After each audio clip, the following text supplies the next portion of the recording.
Well, good morning to all. Blessings on your life. It's definitely another day that the Lord has made, and we're going to rejoice and be glad in it.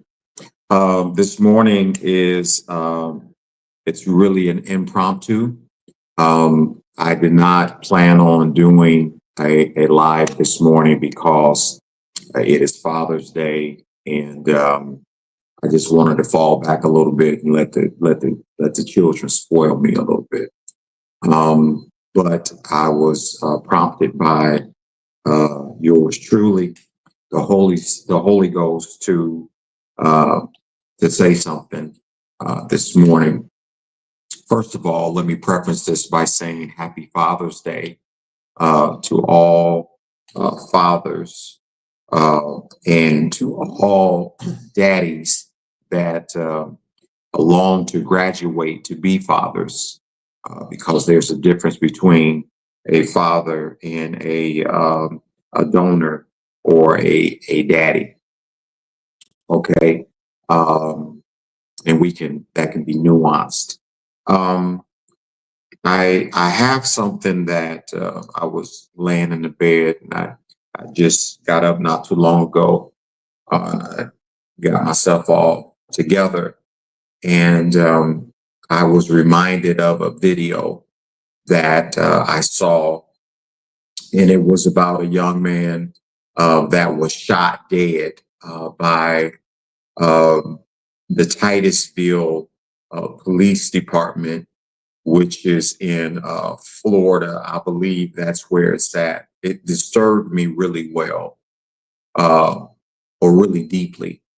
And so today's message really, and I'll come on later to do my regular message, but I just wanted to put this in since it is Father's Day. So today's message to the fathers is to stay alive. Um, I was disturbed from this video the other night. I saw it, and God brought it back to my remembrance um, uh, a few hours ago. And I can't get the video out of my head. I can't get the scenes out of my head.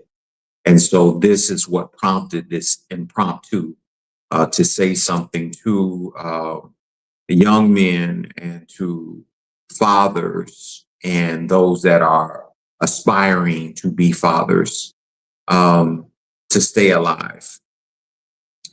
I noticed something that is troubling, extremely problematic to me, and I want to just share it with you on this Father's Day that is extremely underrated because we have not done a good job at demonstrating what our purpose is as a father and our role is as a father. And so it's a day that goes under the radar for the most part, and it is not celebrated the way that it should be.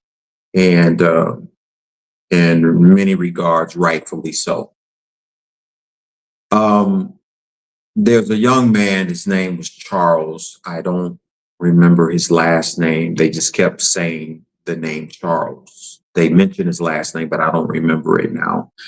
But again, he was from Titusville, and he was shot dead by the police force that was there. And there was, I guess, there was a lot of reasons why. The issue is that um, the mother came forward, and the media got behind her, and she was crying, and she was pleading for closure for her son. And this is what's bothering me. This is what's problematic for me, is that I am tired of seeing young mothers. This young man was 25 years of age. I am tired of seeing young women plead on behalf of their sons. I'm tired of it. It's played out. It's too much. Now, that is not to say that I'm not getting ready to, I wasn't there. I don't know. What I do know is that observationally and from a research standpoint and just being of age, I do understand the systemic issues with Black people. Okay. And most of the time when you see this on TV, it is relegated to the African American community. Let's just go down the list here. The first thing that I noticed in this uh, this media clip was that the lady was standing at the podium by herself, and this is Father's Day, and this is another reason why I want to come before you. It's because the absence of fathers, in my opinion, is directly correlated to the demise of young men being disposed of, discarded. It's because there is no father that is present in the family. Now, this is critical because it's systemic, but I think it can be mitigated if we had fathers that were present. And 9 times out of 10, you do not see fathers when these types of things happen in the spaces that we live in. And it's often. Now, there are some things here that we need to consider because I want to deal with what I believe can help eradicate this whole thing. One is, let's just talk about it. One is just being accountable, being responsible and caring. Okay, accountable, responsibility, and caring. Number one is that there is no teaching to these young men and to the women nowadays to keep your pants up. Okay, keep your pants up. What brothers are doing, when I say brothers, white and Black, they just taking them down and they land their seeds everywhere and they really don't care. There is no uh, consideration for what the long-term outcome is going to be. What does this mean by me doing what I do? Now, you may not think that this is relegated to Father's Day, but it is about Father's Day because it is promoting a problem. It is promoting a problem. So there's no accountability, there's no respect because they don't care. And so ultimately what you end up doing is you get this thing. So there's the absence of fathers in the homes. When you don't have a father in the home and you got daughters that a mother is trying to raise by herself and she's raising boys by herself with no there's been no model out there to give her a clear direction of how do you raise a boy to be a man. It's extremely problematic. I'll have to talk about that at another time. But that is that we have to lay that carpet out because we got to deal with that issue. The other thing is that when I say, fathers stay alive, it's not just about fathers, it's about boys too, because there's a lot of boys out there that's got babies and they want to be fathers. Now, some of this is about choices that we make. Okay, now I'm not saying that you can't have fun. I'm not saying that you can't go to parties. I understand that youthfulness brings about a certain type of aura with it. I'm not saying that, that you should shut everything down. What I am saying, though, is that you have to be wise. You have to be wise. Now, let me just say something here. President Trump And I've said this many times over, President Trump brings with him a spirit, okay? He brings with him a spirit that is not necessarily him, in my opinion. I don't believe that Trump is more racist than I am, okay? But he breeds racism. Every time that he has been in office, well, it's only been two, there's a body of people that's behind him, and it's a big body of people that's behind him that are racist. And when you deal with that, all of a sudden they get a chip on their shoulder and they feel as if I can do whatever I want to do to Black people. Okay. Now I'm not going to get into a long dissertation with this whole thing, but I'm just telling you the air that comes with the spirit that comes with it. And we need to deal with it because when I looked at this interview or this little media clip that they showed, when they interviewed the chief of police, he was very arrogant and there was no remorse. He came across as if, I'm happy about our police force that they responded in a very professional way. I'm not so happy about the result. I'm using my words behind it, but you can tell that the way his projection, his energy that was behind it, the spirit that was behind it was that I really don't care. It was a Black boy and they making them a dime a dozen every day. So, right now we can kind of get away with it and let's do whatever we got to do. Anyway, here's the thing. The systems are corrupt. This is why you got to protect yourself. This is the reason why you need fathers in a house. I distinctively remember, and I talked to my son about it, and when all this stuff was going on in 2019, 2020, and, you had it was very problematic with, gunning down black men in the street and driving. Everybody, Black men were scared. And I told my son, I said, listen, I said, this is the way that you have to do this. You have to be tending to, you have to be respectful and all this. And my son pushed back, and I can understand his pushback. He said, because he says, if they pull me over for no reason, I didn't do nothing. And this is a thing that you have to juxtapose. You're right, because my son is a good kid. And there's a lot of young Black men that are good Black men that are being shot down like pigs in the street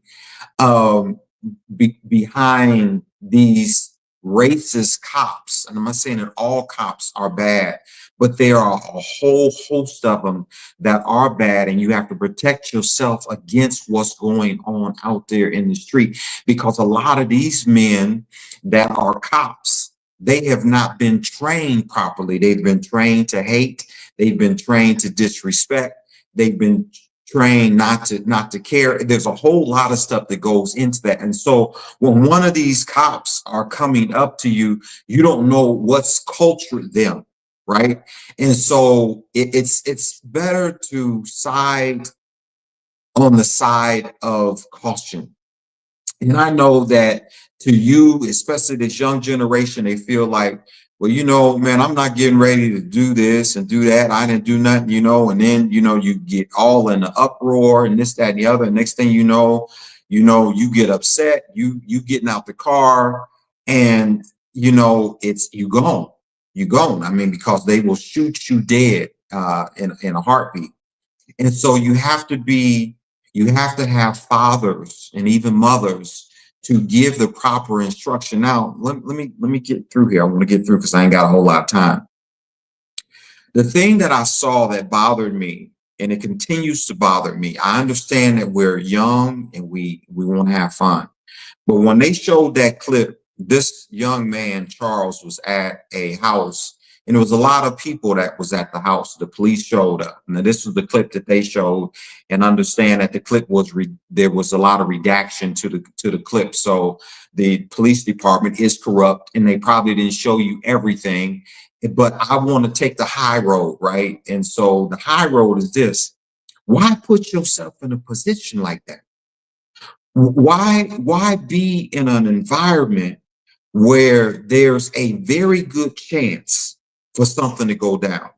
For me, clubs don't interest me. At houses where there's reveling and a lot of partying and drinking and smoking and all that stuff, that just don't interest me.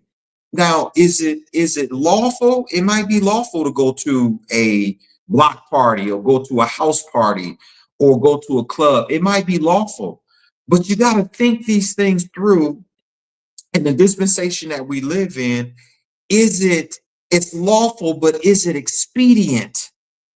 Is it a good thing to do? Because see, lives now are going by the wayside quick, and especially Black lives. And I'm not talking about Black Lives Matter. I'm not talking. What I'm saying is just good, good. They say don't use common sense, but good judgment about your life and your direction and things that you want to do, because I want you to wake up tomorrow. One of the things that disturbed me in this, and they didn't show this clip but one time, and I think they took it down, was after the guy ran out the house. When he ran out the house, son is calling. When the young man ran out the house, the police officer said, "He's got a gun. He's got a gun." And as he was running away from the police officers. Now, in the video clip, there's no clarity of a gun. I don't know if he had a gun or not. I do know that he was running away. So if he's running away, what I could detect out of it was that it could have been a threat, but as many officers that were on the scene at that point, I still feel that they could have handled it a different way. But what you heard was, and I'm exaggerating, it's hyperbole, 1,000 gunshots going off at one time. Okay, as he was running, he didn't have a pistol in his hand that you could see as he was running. He was running away, and so. But here was the alarming thing for me. Once they shot him and he fell, they had a clip that they took down, and a young man said this with clarity in his voice. He says, "I'm dead. I'm dead." Now, this is him talking before he died. I don't know how long it took him to die, but that stayed with me, y'all. That stayed with me. And all I could think about was little brown and Black boys that are 25 and under, 30, 35, and the mothers that have to deal with this and a life that is cut short. And here it was, he saw his life before him in seconds. I mean, it took him 5 seconds to run out the door. A few seconds later, he was dead. He had just a vapor, as Paul says, life is but a vapor. But he had enough time to say, "I'm dead." He had enough time to reason in himself to say, "It's over for me." And he said it over and over again, and it just did something to my spirit. And so today, this is what I want to plead with, because as he was saying that, I was challenged in my head and in my mind. Could you have called on Jesus? Could you have said, "Lord, save me"? Yeah, I'm dying. I made a mistake, but he had enough time to say, "I'm dead. I'm dead." He says, "I'm dead." But just as much breath as he had to say, "I'm dead," he could have said, "Lord, save me. I'm sorry. Forgive me." And all the police officers were around him. They were surrounding him. And so on this Father's Day, my urge and my challenge to you is to stay alive and to talk to your sons and your daughters, and men that you are of age. Make the right choices. Stay out of jail. Quit putting a bottle up to your mouth. Quit putting a weed up to your mouth. Now, I do understand that a lot of this is systemic. I do understand that it is a engineered problem. I believe that poverty is engineered, that lack is engineered, that all this is to reduce, to minimize, to distance guidance from us so that it creates an environment. They want us to be in this type of environment. That's what I mean by it's engineered. It's systemic. It is a system. It is a structure. And if they can create this system in this structure, and it will promote itself. You don't have to advertise. You don't have to make it work. You don't have to wind it up. It will promote itself. And so when you don't have the reason why you got drugs out there and them selling drugs, because in one part of the clip, they said that the police that came to the house earlier got a call there because it was drugs activity and all this stuff. They found guns and all this. And this might be true, but they're going to play on that. They're going to play on the part that's going to make them look good. And it's going to make young black men look bad. They're going to say that, you know, they were a nuisance. They were a problem. So what I'm saying is this, you know, don't let your good, and I know that's not good, but the good that you have, don't let it be evil spoken of. Don't let the stereotype bring you down. So you got to get out ahead of this thing, men. Boys to men, boys to fathers. You got to get out ahead of this thing. And you got to be smarter than them because they're going to gun you down. They're going to get you. They are going to get you.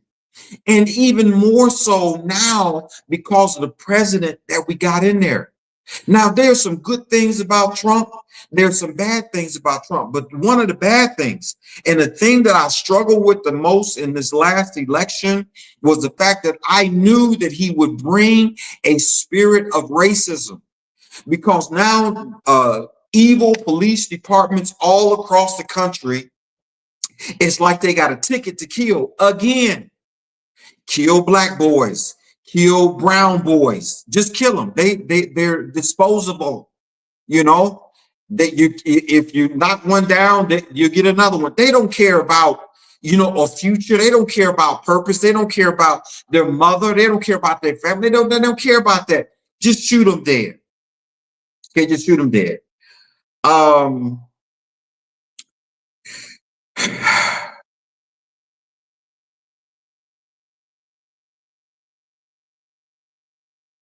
Racism compounded with disadvantages. Let me just hit that real quick. And I kind of talked about it already. But when you have one is just it's bad enough to have this race issue. But the other one is living with disadvantages. Y'all, you got so many strikes against you already. You already live at a disadvantage with education, a disadvantage with no resources, a disadvantage with the absence of knowledge and understanding, of knowing. The Bible says that my people, and we can just put this with everybody because it's an overarching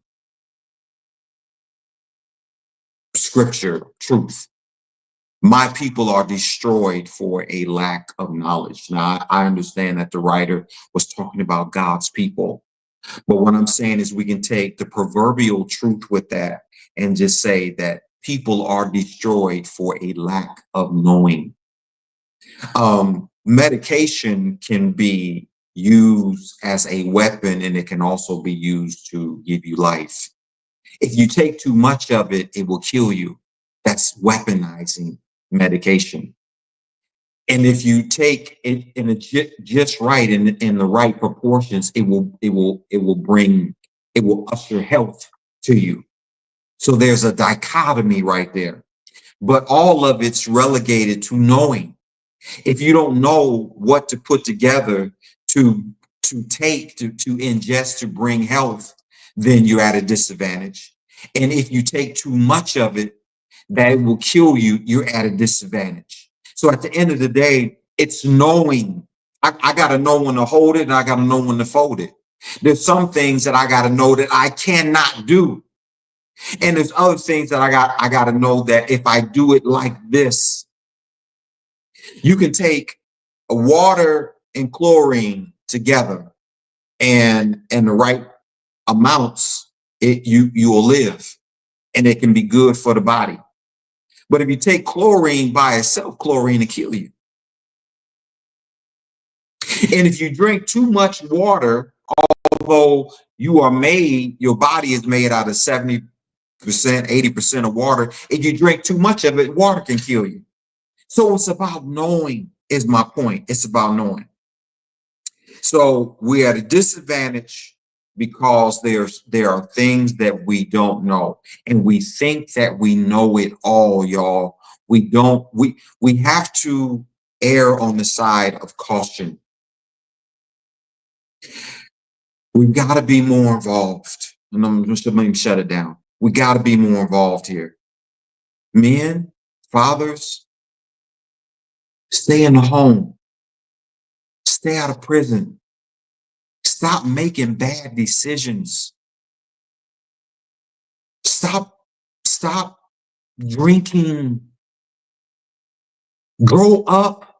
You don't need to revel. You don't need to be in all these different groups. You don't need to be in gangs. You don't need to have 10, 15 women. You don't need to sow your seeds all over the place.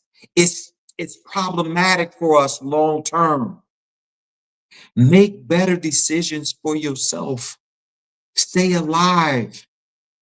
So we can stop watching our young men and seeing these clips when you see blood in the street and them laying down and there's no more breath in them. And you know where they most likely are ended up at? In hell. Because what they was doing prior to that and the lifestyle that they was living prior to that, it wasn't a godly lifestyle. And so they probably lifted up their eyes in judgment, and it was eternity for them. So I'm just saying, on this wonderful sunny Father's Day, I admonish you to do the right thing, to make the right choices. And I'm saying, fathers, today, get involved with your children. Stay in the home and stay alive. Stay alive. Be proactive. You know, good judgment, it go a long way. I know it might feel like, man, I ain't getting ready. I'm a grown man. This, that, and the other. I get all that. But it could save your life. Charles's life was taken from him in a matter of less than 30 seconds of decision making. 30 seconds. And had he had thought a different way, had he had training a different way, had he not been there, all of it was behind the decisions that he made. And some of those decisions could have been averted had there been a father in the house, had there been the right guidance. And I'm so tired of these mothers. The mothers just sit back and all they doing is they're just crying. No father present. We put all the weight on mamas. Fathers, get back involved. Be a man. Be a man. Be a father. Get into a place where you can guide and lead your children, because it goes a long way. Stay around for the next generation. Get involved with equipping the next generation. Do things and teach them things that are positive in their lives. Be a real role model. Go to work. Show them that you can go to work. You don't have to sell drugs. You don't have to do bad things. You don't have to rob, steal, and kill. You don't have to do all that. But they have to be shown that. Okay? Happy Father's Day. Happy Father's Day. I love y'all. I don't want to see our boys shot and destroyed, killed in the street no more. Please hear what I'm saying. Take this to heart and do the right thing. Love you. God bless you. Till next time.